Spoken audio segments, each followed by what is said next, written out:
E aí galera, tudo bem? É o Ruivo falando com vocês, agora vocês sabem que vocês podem me ver, né? Vamos dar continuidade à nossa aula sobre modo de produção capitalista, tá bom? Lembrando que na última aula a gente falou do básico, né, dos pilares centrais do modo de produção capitalista, a gente falou da propriedade privada, a gente falou da relação de valor, valor de uso, valor de troca. A gente falou do trabalho como sendo a parte do capital, né, o capital variável, inclusive, que você pode ver aí na sua tela, que é fonte de valor, que é geradora de valor, tá bom? Lembrando que tudo isso é parte da teoria marxista sobre o capitalismo, tá? Que é uma baita de uma teoria a respeito do assunto, tá bom? E a gente continua falando. Muito bem. O trabalho para o Marx é o ponto fundamental da geração de valor, tá? Da produção, da criação de valor. E o Marx ele vai usar uma expressão que é muito famosa nessas discussões, né, a respeito do assunto, que é a mais-valia ou mais-valor, depende da tradução, mas tanto faz. Basicamente, o que é a mais-valia? Né? Seria o excedente de trabalho, né, que não é pago ao proletariado, ou seja, uma parte do dia de trabalho de alguém, ela não é paga, tá? Pelo capitalista, tudo bem? Mas vamos entender com exemplos aí do que a gente está falando. Vamos ler o textinho que eu separei para vocês. Imagine que 50 operários conseguem produzir num dia 200 pares de sapatos. Esses sapatos custam R$10 para serem produzidos e são vendidos pela fábrica por R$20 para comerciantes da região. O lucro diário da fábrica é, portanto, de R$2.000. O mensal, assumindo que a fábrica nunca pare, é de R$60.000. Se cada operário ganhar um salário de R$1.000, o gasto da fábrica com salários é 50 mil. Os outros 10 mil sobram na mão do dono. Vocês acabaram de ouvir a minha cachorra latindo aí, a Flora. Vem cá dar um oi, Flora. Dá um oizinho aqui pro pessoal.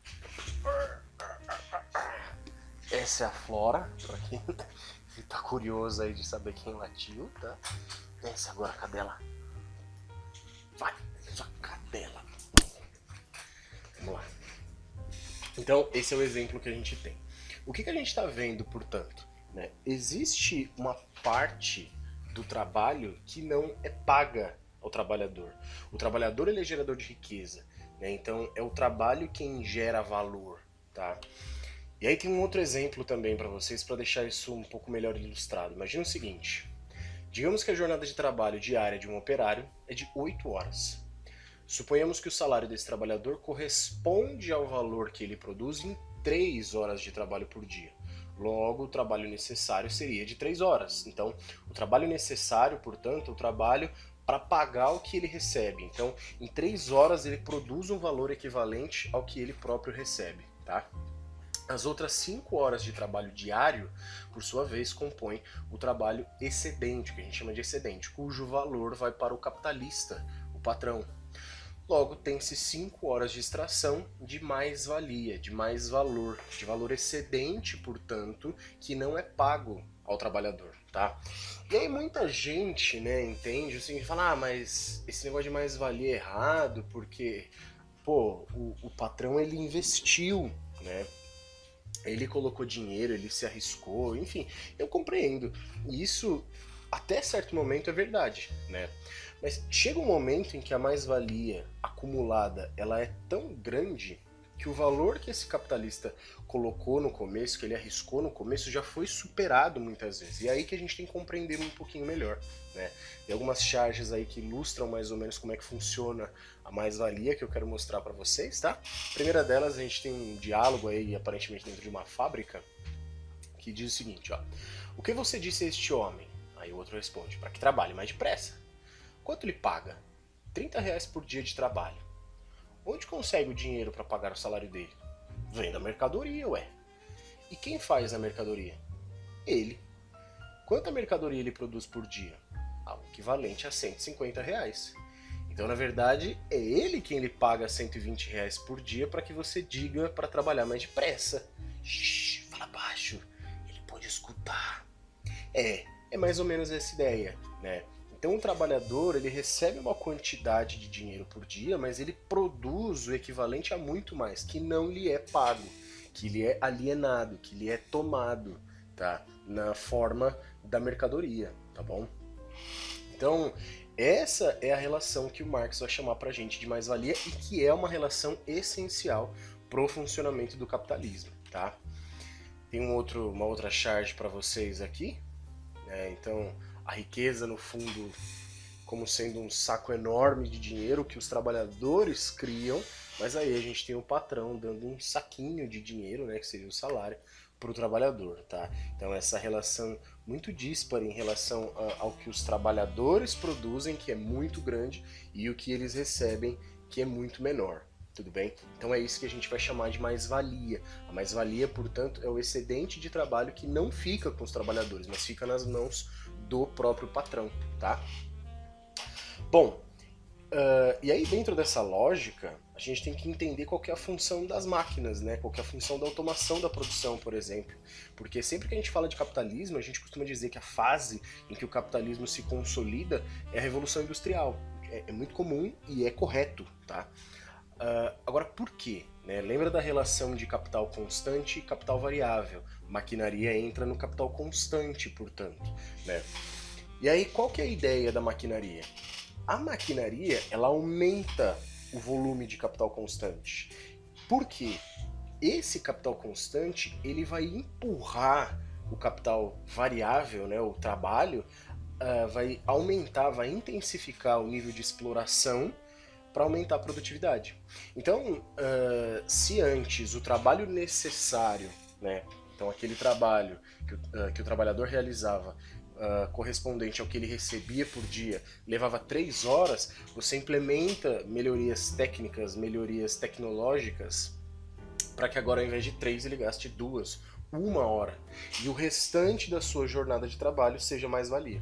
Portanto, que as máquinas consigam fazer com que esse trabalhador diminua a quantidade de trabalho necessária e aumente a quantidade de trabalho excedente. Claro que tem outra forma de fazer isso, que é aumentar a jornada de trabalho, mas existe um limite para isso. Existe uma regulamentação pela lei, enfim, existe um limite de sobrevivência do trabalhador, não dá para aumentar infinitamente a jornada de trabalho.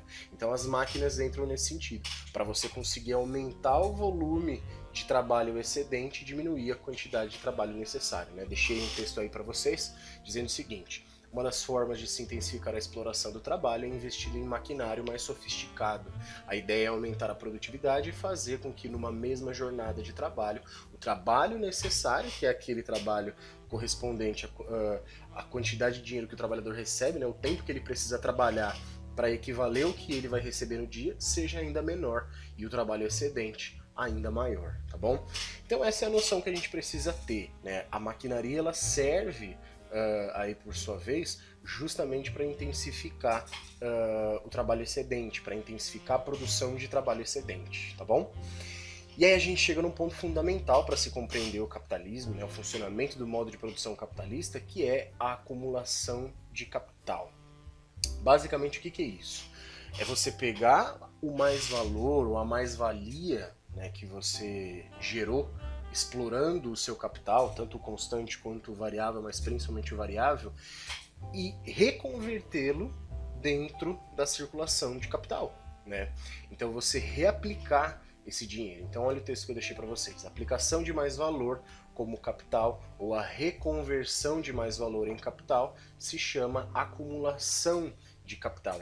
Então, quando você aplica a mais-valia, portanto, quando você aplica o excedente que você gerou de volta, você está gerando acumulação de capital. Então, por exemplo, quando um empresário, o dono de uma fábrica, ele pega a mais-valia e ele aplica na sua produção de volta, comprando mais maquinário, investindo na ampliação da sua fábrica, na contratação de mais funcionários, aumentando a sua produtividade, ele está acumulando mais capital. Então, se ele compra mais maquinário, ele tem mais capital constante. Se ele contrata mais funcionários, ele tem mais capital variável. Portanto, ele está acumulando capital. E aí percebe, ele precisa... Lembra que eu falei para vocês na outra aula, né? O dinheiro ele só vira capital se ele é colocado em circulação na forma de mercadoria. E o trabalho é uma mercadoria. Assim como o capital constante, as máquinas também são mercadorias. tá? Então ele só vira acumulação de capital se você injeta ele de novo na circulação dessa economia, tudo bem? Se você só segura o dinheiro, você entesoura esse dinheiro, você não está sendo um capitalista, você está sendo só um acumulador, enfim, um guardador aí de dinheiro, tudo bem? Isso é um ponto importante para a gente compreender a função, portanto, da mais-valia, tá?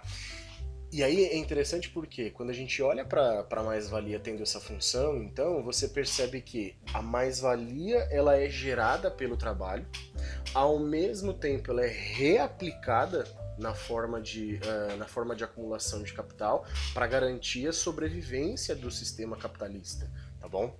E aí isso é o que a gente vai chamar de reprodução capitalista, tá?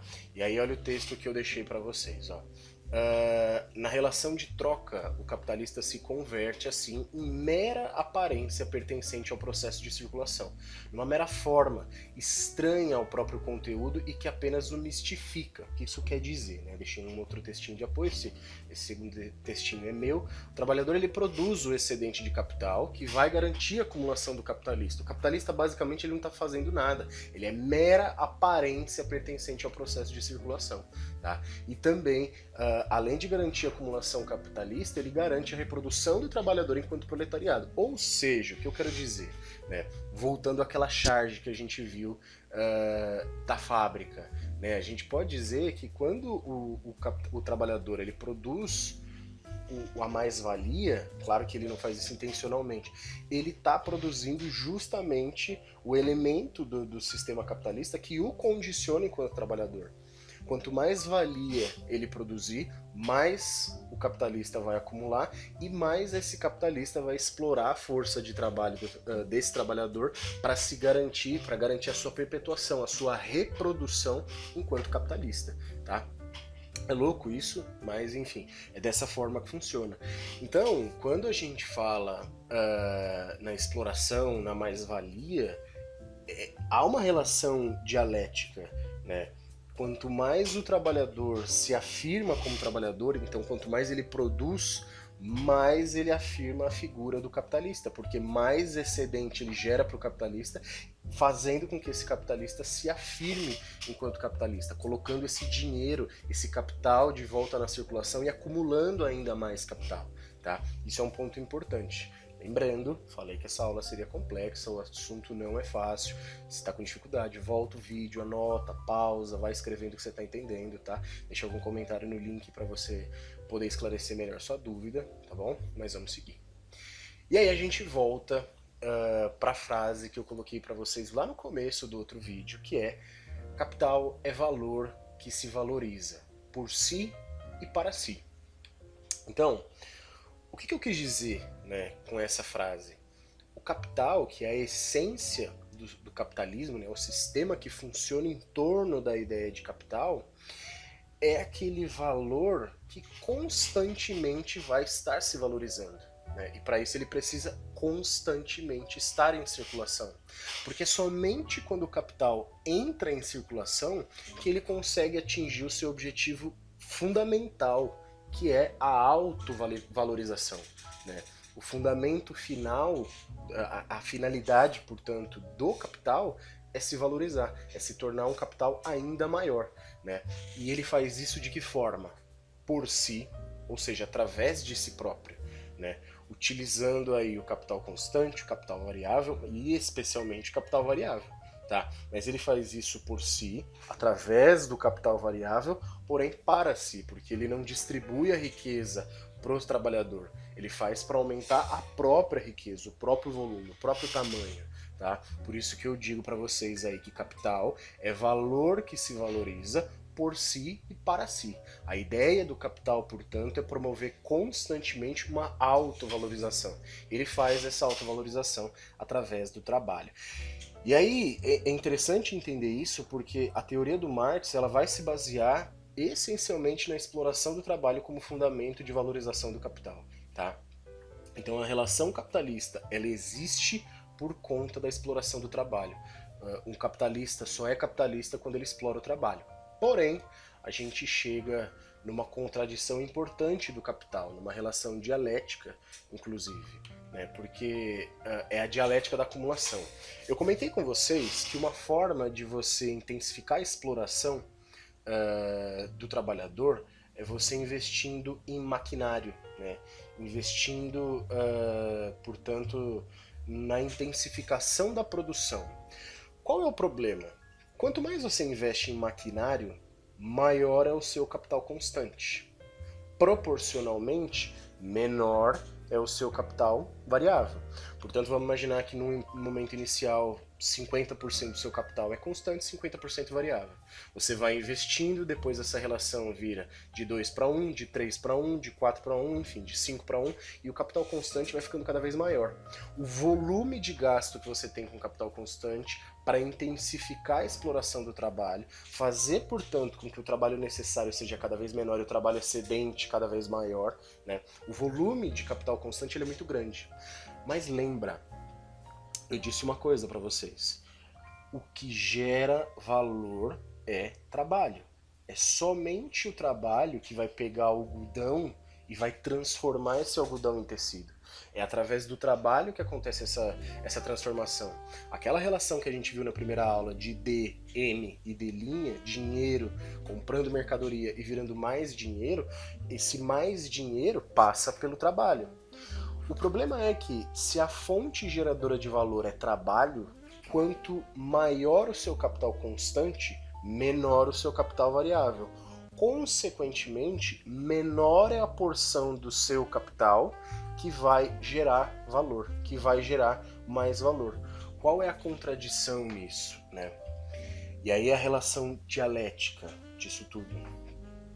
Quanto mais o capitalista tenta se afirmar enquanto capitalista, intensificando a exploração do trabalhador, porque é assim que ele se afirma enquanto capitalista, explorando o trabalho, né, intensificando, gerando mais trabalho excedente, menor é a fonte geradora de valor, porque ele aumenta o capital constante para isso, ele aumenta, portanto, a parte da maquinaria, a parte técnica, e ele proporcionalmente vai diminuindo o tamanho do capital variável. Só que lembra, o capital variável é que é gerador de valor, tá? Daí a contradição. Quanto mais o capitalista, portanto, se afirma enquanto capitalista, mais ele nega inconscientemente a própria essência do capital. Tudo bem? Isso é uma contradição, tá? Então, no processo de acumulação de capital, o capitalista tende a aumentar sua parte constante, maquinários, por exemplo, como forma de intensificar a exploração de sua parte variável, trabalho. Porém, se esquece de que o valor excedente, ou mais valor, ou mais valia, só é gerado por sua parte variável. E isso provoca uma tendência constante dentro do capitalismo à crise econômica. Então, periodicamente, o capitalismo entra em crise, tá? A gente tem aí recentemente a crise de 2008, nós tivemos já a crise de 1929, a maior crise da história do capitalismo, tá? Então existe uma tendência natural do capitalismo de entrar em crise por essa contradição da acumulação de capitalista. Inclusive tive um professor na universidade, um baita professor, baita conhecedor de Marx, chamado Georges Grespin, que ele vai chamar isso de o negativo do capital, não negativo no sentido de ser ruim, como se fosse o negativo de uma foto, né? O contrário, né? Então, entendendo que a negação, a contradição do capital é o capitalista tentar se afirmar, né, enquanto capitalista e acabar negando a própria essência do capitalismo. Isso é uma relação dialética, né? Quanto mais o capitalista se afirma dentro do modelo capitalista, mais ele nega a essência do que movimenta o capital. Lembrando, capital é valor que se valoriza, né? Então o capital constantemente busca um processo de autovalorização. Quanto menor a sua parte a sua parte variável do capital, menor a autovalorização desse capital. Tudo bem. Bom, para fechar, queria deixar vocês aí com uma gravura do início do século XX, ela é de 1911, que tenta explicar um pouquinho do capitalismo numa pirâmide, tá?